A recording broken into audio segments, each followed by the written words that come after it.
Hello दोस्तों, जय जगन्नाथ। अगर आप लोग ऐसे थर्मोकल डायमीटर की लीकेज बंद कराना चाहते हो, जैसे कि आपकी पुरानी लगाई हुई है, लीकेज हो रही है, बंद नहीं हो रही है, पानी नहीं आ रहा, उसकी हर सिस्टम की हाल किया जाता है। अगर आपको ऐसे ठीक करवाना है तो हम करवा देते हैं, क्योंकि बिना टाइल तोड़ फोड़ की काम हो जाता है सारी चीज़ ठीक।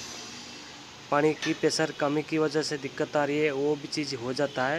अगर आपको ऐसे ही फिटिंग की हाल निकालना है तो हम कर देते। हमारा चैनल को सब्सक्राइबर और लाइक कर दीजिएगा, कमेंट में बताइएगा आपको करवाना है कि नहीं। जय जगन्नाथ। देखिए, इसके बाद मैंने इसको रिपेयरिंग करने के बाद मैंने इसको फिटिंग करवा दिया रहा हूँ। फिटिंग करने के बाद पानी चालू करके मैंने चेक कर दिया हूँ कस्टमर को, जैसे इनकी पानी की जो दिक्कत आई थी वो सक्सेस हो गई।